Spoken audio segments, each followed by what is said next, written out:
Hello and welcome to the Enthusiasm Project number 19, episode number 19.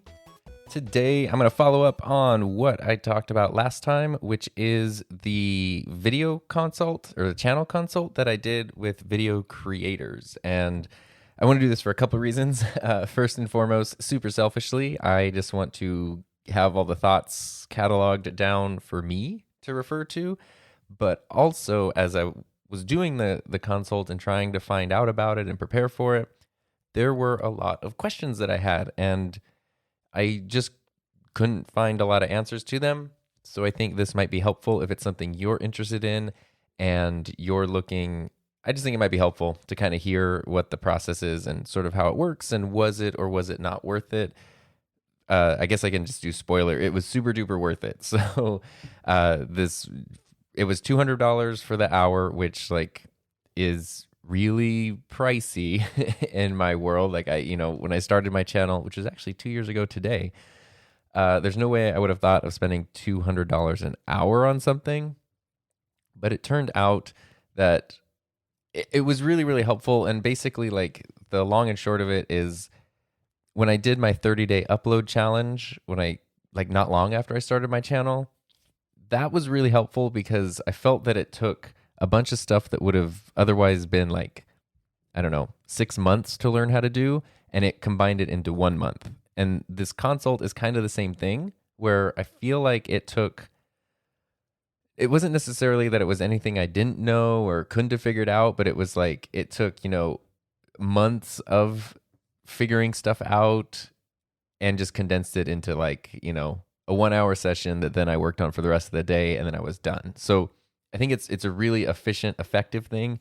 Plus, if you're somebody where you just sort of feel like you want to run your ideas by somebody, you might think that you're doing something well, and it's really helpful to have somebody tell you that you are doing something well, and that kind of thing. So I'm just going to run you through basically what happened there.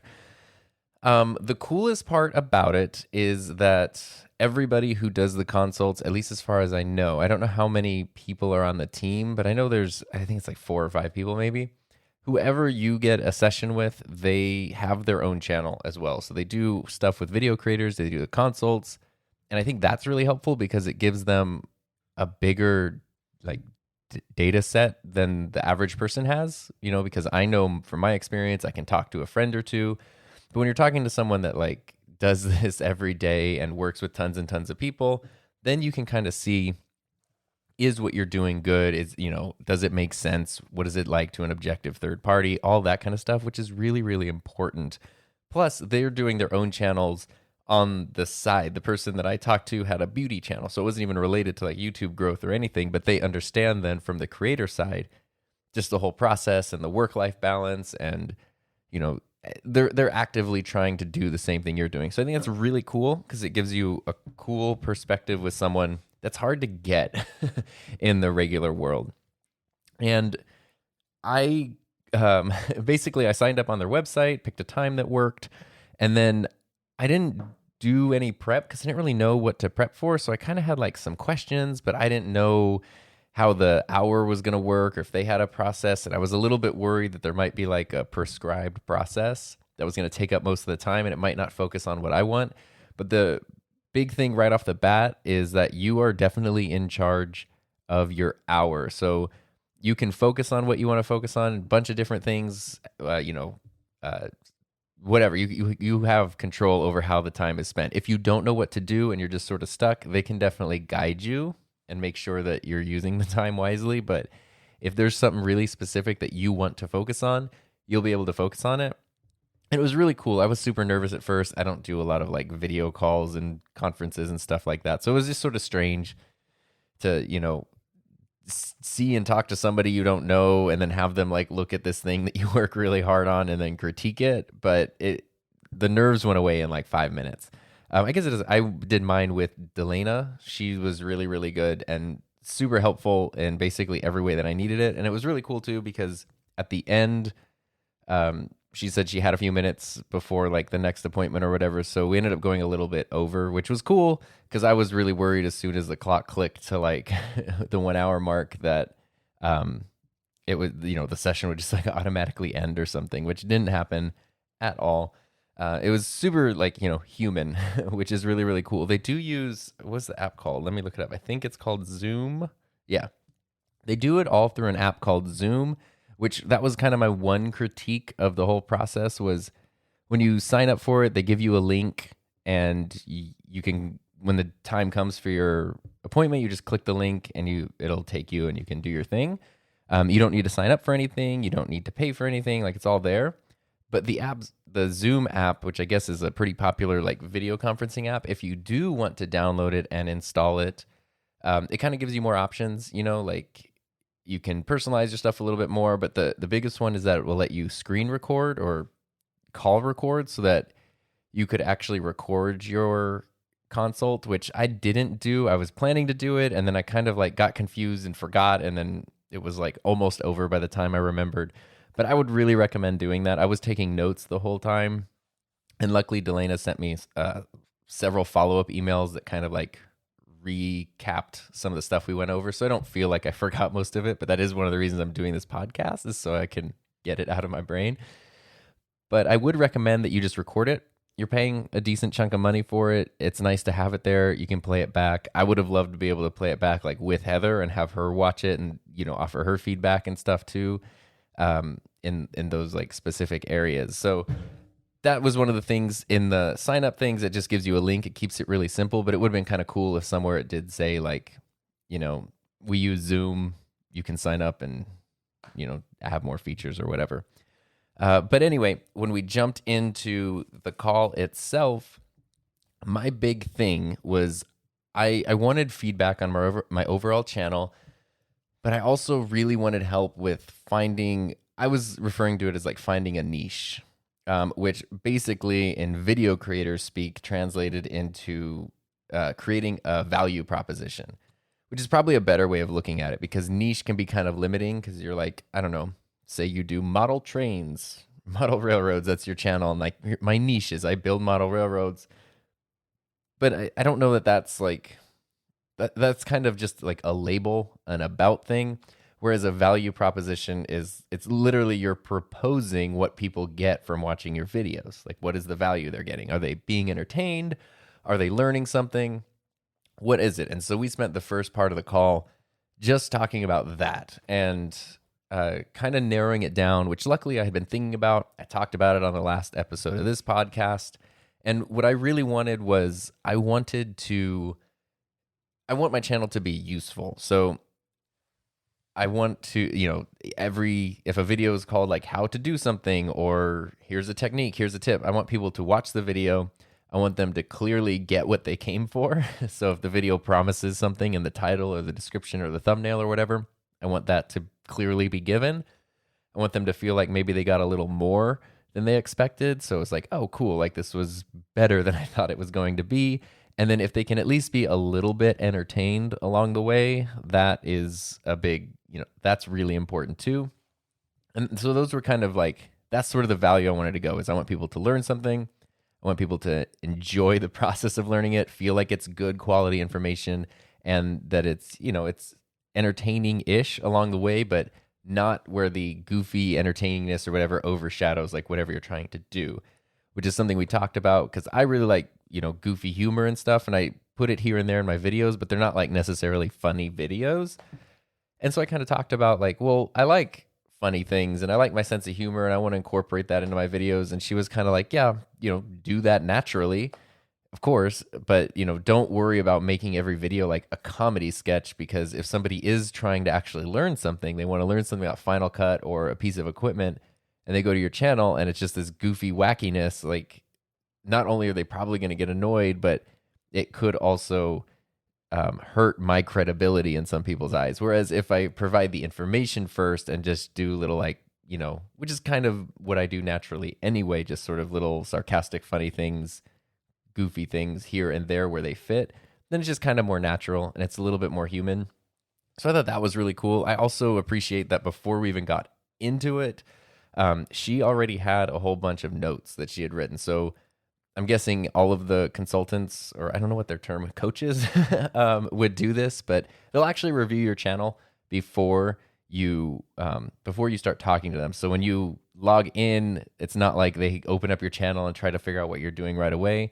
They've already watched a few videos. They've already taken some notes. They already have some suggestions. Like they're already coming to it with a bit of information, which I don't know how long. I don't think that necessarily takes a ton of time, but at least another hour, I would say, she must have spent in watching videos, looking at thumbnails, making notes. So that's kind of cool because that's totally separate from the call itself. So that was my thing is I was calling it niche. She was referring to it as value proposition. We kind of talked about that, like learning stuff, but that's still really broad. So in terms of what people are learning, what I've just sort of had to accept, even though it's been scary, is that I really do love camera gear and production gear and audio stuff. And like that is, if 33-year-old me looked at 4-year-old me, or I guess vice versa, if, or 12-year-old me came up to 33-year-old me and was like, hey, you still play with cameras and stuff? I'd be like, yeah, you do too. Like, it's a very, through all of the things that I've changed and done and, learned and undone or whatever over the course of my life, that kind of stuff has always been constant. And I have a lot of knowledge on it. I enjoy it a lot. I'm genuinely passionate about it, not just like new gear and check out new gear, but like how can you use what you have to do really cool stuff. And so that was where we started kind of like, what do you call it? Like ratcheting down into a more specific value proposition / target audience, which I thought was really interesting because what she told me was that you can think of your niche as something that develops more as you figure out who your target audience is. So like, model railroads again. I like that example because it's not my channel. It's totally different. Model railroads is like a pretty broad niche because there are actually it sounds very specific to someone who's not into it. But if you're into it, then you have different scales, you have different setups, you have different parts, you have the scenery building. Like there's a whole like a whole world within that. So are you focusing on something specific? But if you just want to do, okay, I do model railroad scenery building, cool. And then what happens when you want to make a video one day where you review like a locomotive or something? Then your audience might not like it or it'd be controversial. Whereas if you focus more on your target audience, which maybe you're like, okay, my target audience would be a middle-aged person who has a bit of disposable income and extra time. And when they come home from work, they like to unwind by, building this whole scale model world. And so they're interested in anything that's going to help them build that. And they enjoy learning about that. And, they want to know what they should spend their money and their time on. And so that's maybe not the best example, but that's kind of more clear. Now you have a picture of like who the person is, who's watching your channel. And so on mine, we kind of talked about me 2 years ago, because 2 years ago, I already had, tech skills and knowledge when it comes to cameras, but I was really like not knowing what to do with it. Like I kept wanting to make videos. I wanted to make a YouTube channel, but I didn't know what to make it about. And I just kind of needed that push, which had nothing to do with like growing a channel or building an audience, but it was everything to do with like click the sign up button, go like set up a camera and press record and like be comfortable editing yourself on screen, like those kinds of things, and pressing upload and being okay when somebody sees it or somebody gives it a thumbs down or something, that was where I really wanted to kind of focus on somebody like that who already has a background. They're probably closer to me in age. So maybe they're mid to late 20s to, early 40s ish, which obviously anybody else would be welcome to watch my videos. If somebody's in their 70s and they watch it and they love it, that's awesome. If somebody's 15 and they watch it, that's awesome.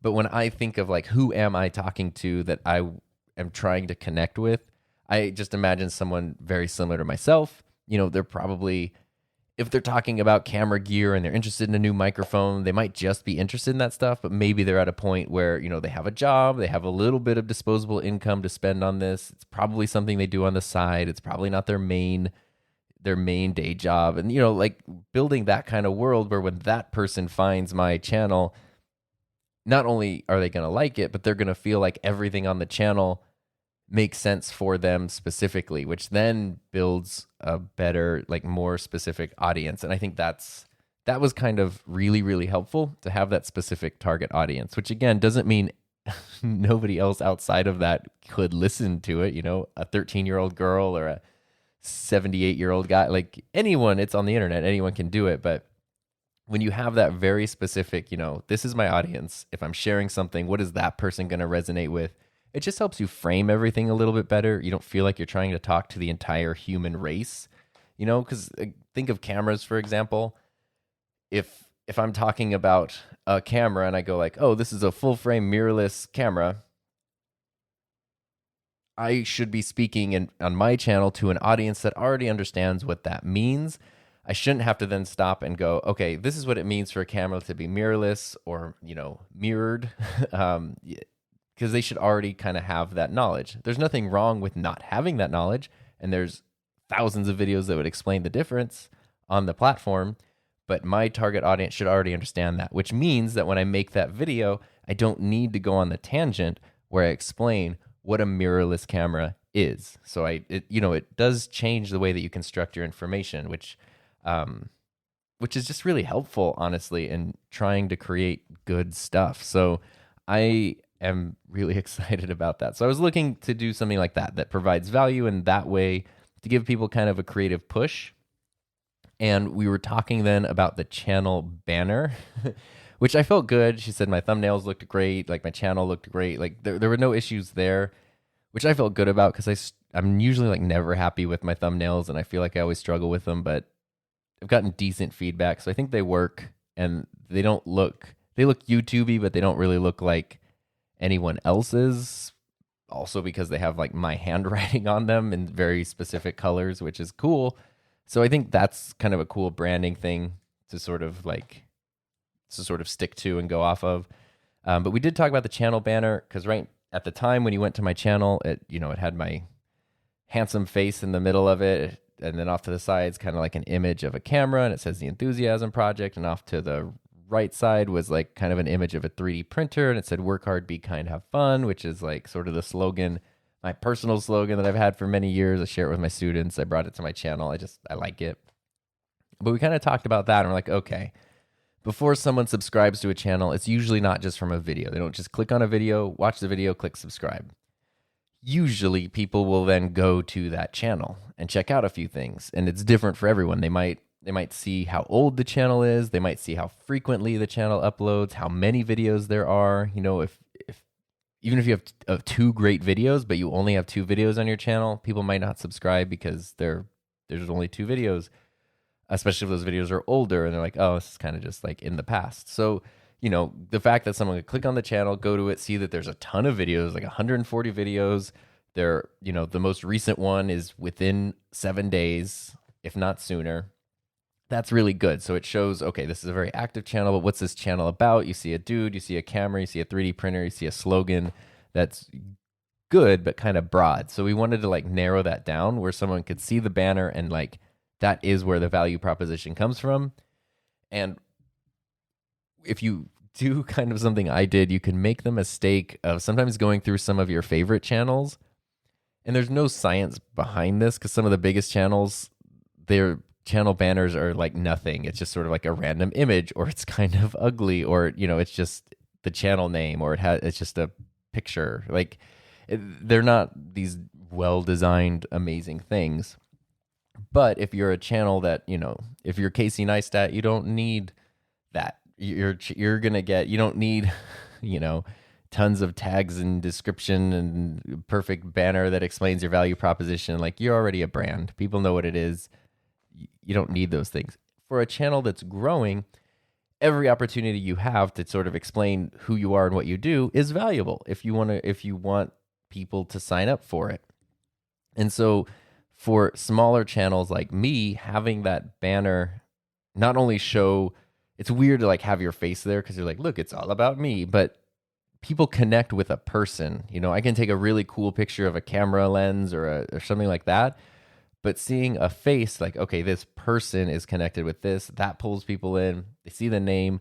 And then the slogan really needed to be like, what is this what is this going to be? And so we kind of talked about that for a while. We did not come up with the solution during the call.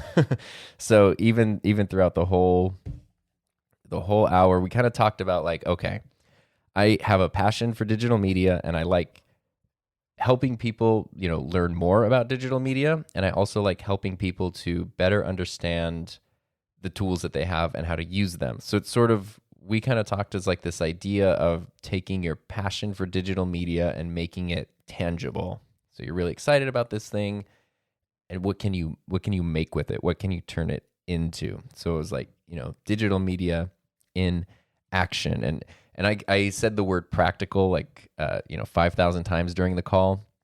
And so Delana kind of latched on that. She's like, you keep saying practical, which, means that you must want it to be like down to earth, like accessible to people. You could say that somebody needs this $20,000 camera to get the best image, but realistically, most people don't have a $20,000 camera. So doing videos like, hey, here's two lenses that are really similar, but they're very different in price.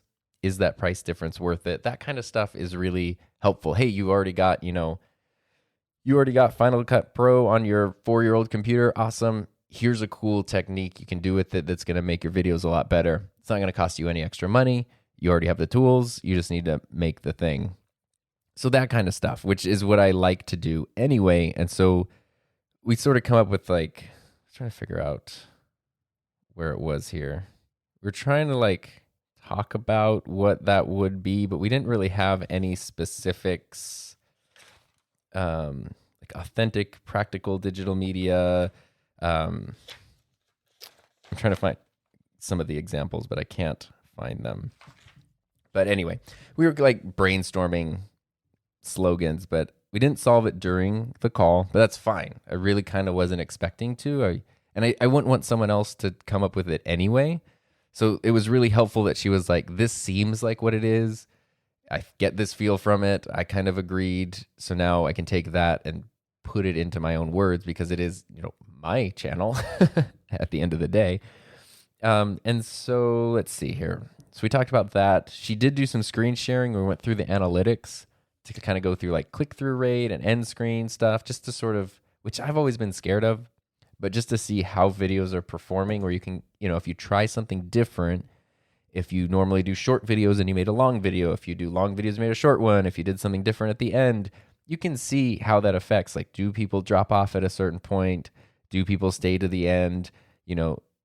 If you just have sort of an end screen that pops up at the end of your video, do people click on it? Whereas if you talk at the end of your video specifically about another video you want someone to watch or a playlist or something, do more people click on that?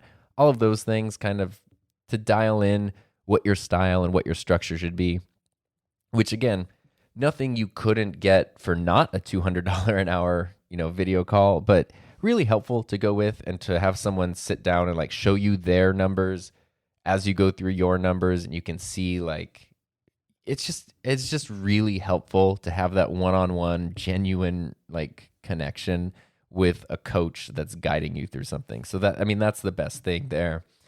So from there, we kind of talked about like some action steps that I needed to take after the call, which the number one thing was to change the slogan, because as soon as I figured out what that was and where I was going, that's going to give the direction for future videos. That's going to be right off the bat, like, I don't know how to describe it, but like, Walmart's slogan is usually about low prices, whereas Mercedes' slogan is usually about, the best or nothing, ultra high quality. So if Walmart's slogan is low prices, and then you go there and they try to like talk about that everything is expensive, but it's still worth it, it doesn't fit with the slogan. So once I had the slogan for my channel, then I would know, okay, everything I do needs to be framed in this way, which is not limiting. It's actually really helpful when you have an unlimited universe of stuff you can make and you're trying to figure it out and you kind of give yourself these constraints, I guess. That is actually super helpful. So I was really excited to do that. And then we talked about needing a channel trailer.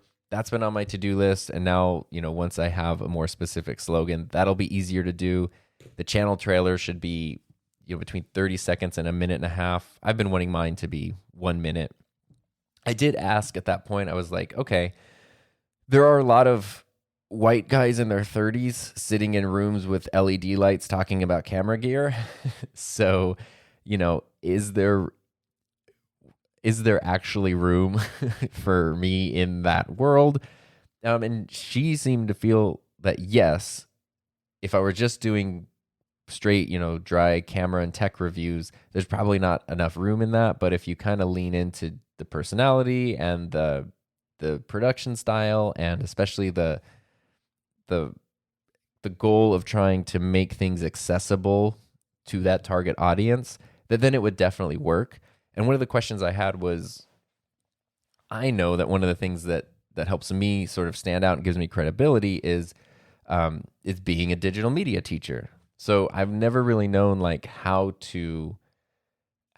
much to lean on that, should I mention it in my videos when it seems relevant? Like when I talk about, I really like Canon cameras, one of the things I talk about is, well, I've been using them with high school digital media students for 7 years and they don't break. Like they hold up really well. Even the Rebels, even the least expensive ones hold up really, really well. So that's one of the things I love about Canon cameras.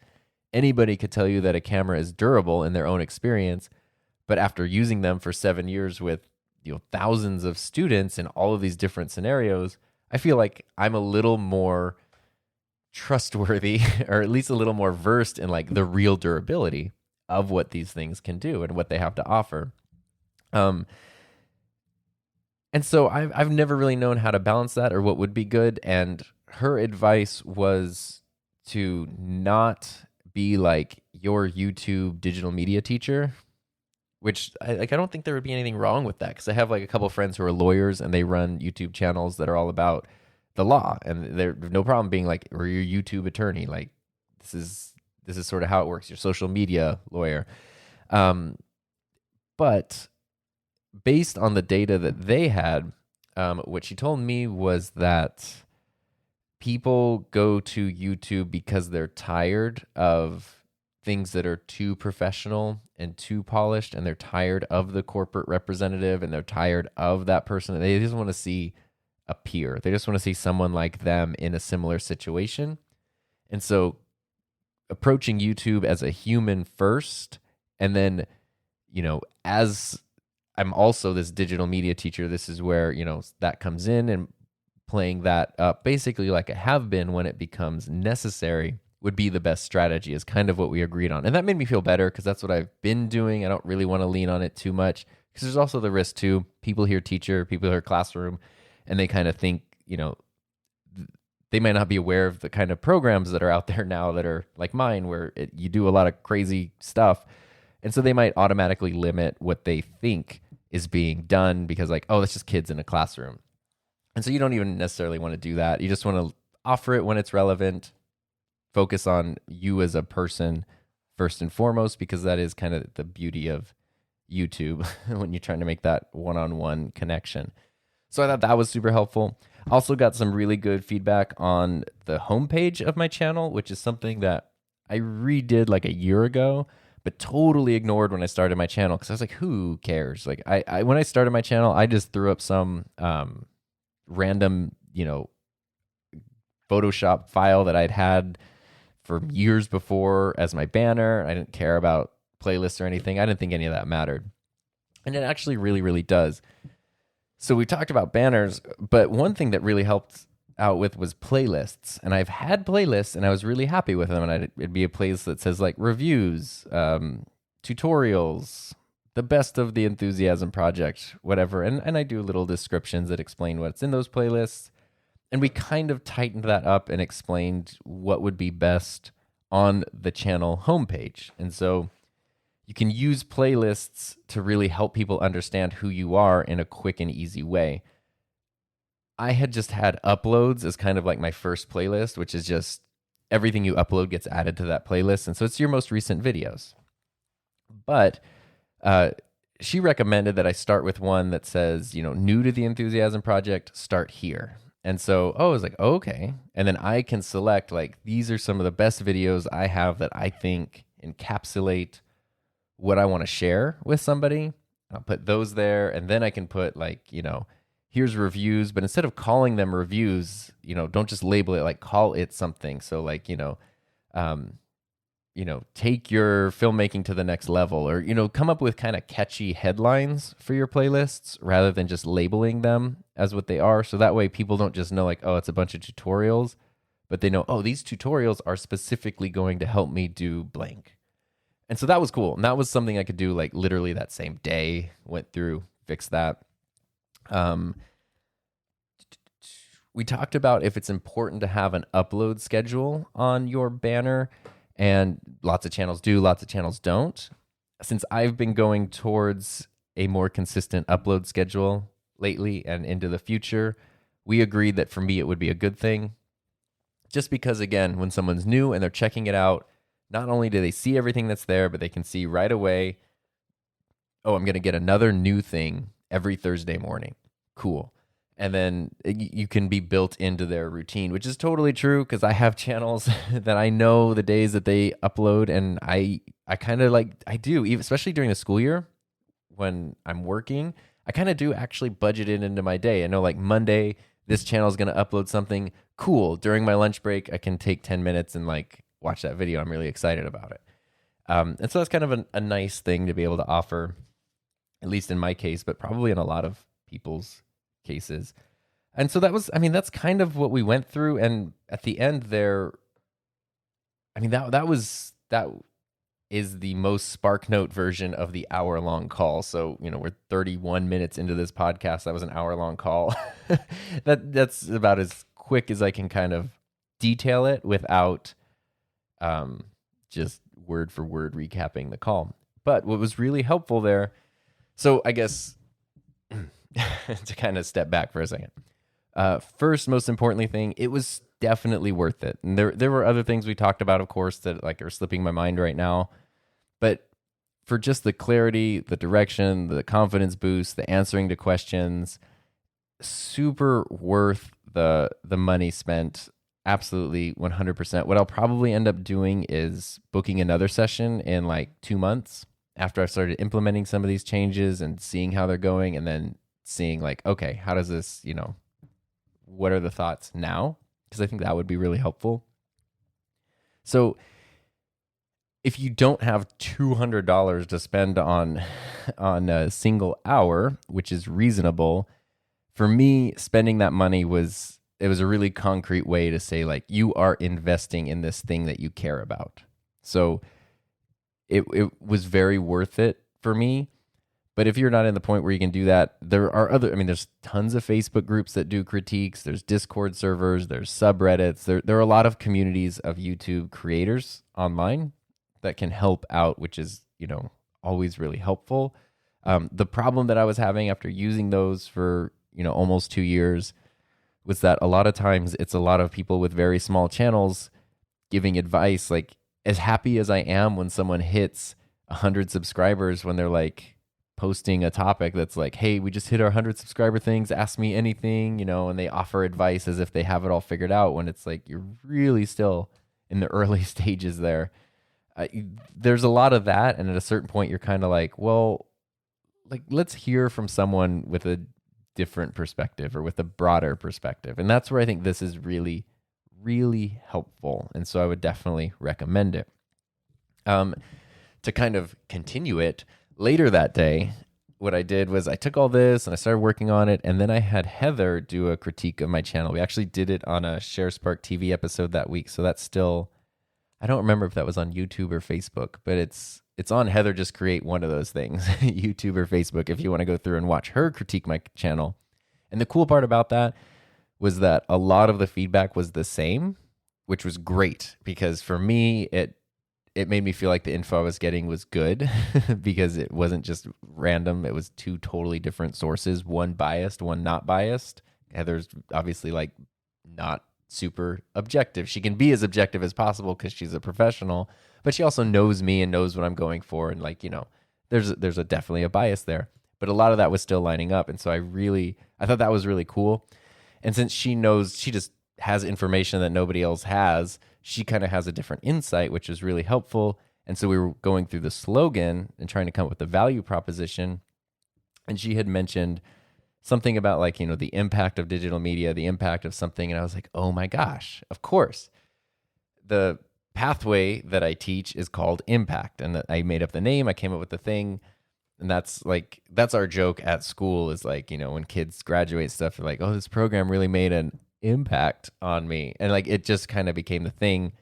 And I like it. And I really like it. And of course, the Delana from Video Creators didn't know the name of the pathway that I teach at a high school. Like I didn't give that information, but Heather knew that. And so as soon as Heather said impact, I was like, what would be really cool is if I use that word in the value proposition, because I think that digital media makes a big impact on the world. And so it's like, how about this? Because I want to help people like make videos. We talk about other things, we go here from time to time, but like video is kind of that's my strongest area. That's what I'm most passionate about. That's what I want to help with the most. So then the value proposition I came up with is make a video, make an impact. And I really like it. Delana helped me kind of settle on the 2-statement structure. So a lot of people on YouTube do 3 words. They'll do like, blank, blank, and blank. Photo, film, design, stuff like that. And I had for a long time, I even did tech vlogs and 3D printing was my 3 things. But that's really, really broad. And it helps. It definitely helps, I think. But it's not quite as specific as it could be to somebody who's just finding your channel and figuring out if they want to subscribe or not. So I like the 2-statement thing. It's a little different. It's a little more specific. And I like that there. So it's like, okay, right there, like make a video, make an impact. That's a belief, but it's also watch these videos and that's what you can do. You can learn how to make a video, which will help you to make an impact in whatever way that you're trying to. So I thought that was so... Once that happened, it was just like this burden was released and then I could just get to work on stuff. So that has been just unbelievably helpful. I redesigned my banner. I'd had the 3D printer in it for a long time and I took that out and replaced it with the picture from the Rodecaster that I really like. But I was like, okay, it's all, audio video gear now. Not that I would never do 3D printing on my channel again, but I've definitely noticed personally, my 3D printing videos do really, really well and people like them, but then they just want more and more of them. And I don't want to only do 3D printing videos because I'm not that into 3D printing videos where I just only want to do that. And also like, I'm not the most experienced 3D printer in the world. Like I'm very much an amateur. It's just a hobby. It's really fun, but it's just a hobby. And so what I've noticed is people have been subscribing to my channel for the camera tech stuff and for the 3D printing stuff. And those are 2 usually different people. And so when someone subscribes, when I make a 3D printing video and people subscribe for it, and the next video is about a camera lens, they don't like that or vice versa. And so I want to make it a little more coherent so that when you've gone through all that and you've subscribed for a specific reason, the next video that pops up after you've subscribed is something that you're still interested in. And I think, figuring that out is key. And all of this sounds like a lot of work. And it's not something I had any interest in doing 2 years ago. But as the channel has developed, this isn't work so much as like now it's part of the game. Like it's part of the puzzle and trying to piece it all together. And that's actually really fun. And so I wouldn't force yourself to do this if you're not at the point where you want to do that yet. But at a certain point, I think it kind of just naturally grows and you start naturally questioning it and it can actually be really fun. And so I would wait until all of this growth stuff feels fun rather than intimidating or like work. And it definitely will at some point. Because, yeah, I can't even the $200 was worth the sense of relief I had because it was later that day. I had the basic idea there and then Heather came in with the missing component and then boom, that night I had the slogan, had the banner updated, everything was good to go. And I felt amazing. And it's been so much better since then. And then I passed over my 5,000 subscriber milestone, which is a lot of people. That was really cool. And I was excited for that. And, obviously I know there are there are channels that gain and lose that number of subscribers every day, but it's a lot of people. And if you have a channel, like any number is hard to get. And so a number like that, it's not a number that I expected 2 years ago. But the cool part of that was I decided, I've never made one of these videos really, but I was like, you know what? I'll do a quick like thank you video and a channel update video. So I made a video that day, which was a couple days ago, just thanking everybody for, signing up for that over the past 2 years. And I was happy to make it and super excited to make it. But the crazier thing was when I posted that video that I actually got feedback on my thank you video, which was like super positive and really nice. And I don't know, I just kind of didn't expect anything, or maybe you expect people to be like, yay, congrats, whatever. But I just all day long was just getting so many comments from people that were like really in depth, where they go like, oh yeah, I found you last year after you did this camera lens video, and I like really specific things. I remember when you were celebrating 400 subs with the whatever, and I like people were telling me like when they had found my channel and that they'd been watching for like over a year or for many months or whatever. And it was crazy to actually, making a value proposition, quote unquote, that says, make a video making an impact, and then making a video and seeing the impact that I didn't realize the videos had been making was really, really cool. And that's something that like I would never have expected people would have written those things to me about my own channel. And it was so cool. And, that's something that everybody has the power to do, which is kind of amazing. I've been taking another page out of Heather's book and screenshotting meaningful comments when I get them, because I get them, I get great comments all the time and I reply to them and I try to remember them and whatnot. But sometimes I'll go like, oh yeah, there was this comment, it was really cool, and I don't remember what video it was on or necessarily how to find it. Whereas if you screenshot it over time, you do 1 or 2 of these a week, you get depending on your channel, I don't know, maybe more or less frequently, but you get these comments that actually mean something to you or like hit a point with you, or maybe they're even a really bad comment. And then you screenshot it and it just sort of keeps it. And over time you build up this whole collection of like, you can see the impact that your channel and your work has had on people. And it's super cool. Heather's even incorporated hers into like presentations and stuff, because people kind of laugh at YouTube sometimes. And when she can show people like in the business world, like, no, this is a real human one-on-one connection that can be made. That's always a really powerful part of her workshops when she does that. So that was just kind of a cool thing to happen right after this whole channel critique and all of that.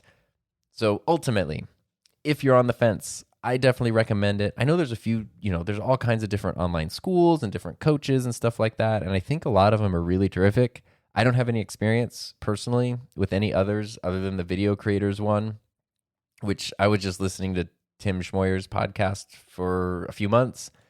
And, they mentioned it just enough times where I finally was like, you know what?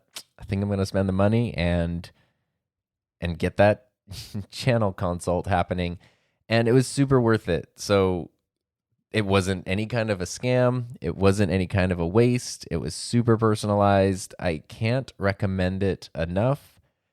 And there's also kind of the intangible part of, in a weird way, it sucks to spend a lot of money, but it feels good when you invest a chunk of money in yourself and in something that you're making. It sort of just feels like, okay, like this actually is a real thing that has value and is worth my time and energy. And that's just kind of a cool little confidence booster that you might need sometimes. So if you got any questions about it, please reach out. I am at So Darn Tom on all of the things. Well, actually not all of the things, just Twitter and Instagram. And of course, Enthusiasm Project on YouTube. The videos are there. Help you make a video, make an impact, the whole thing in that world. And I'm really appreciative of you taking the time to listen. Until next time, I don't know how to end. I can't end podcasts. I thought I was going to do it all slick, and I didn't. Goodbye.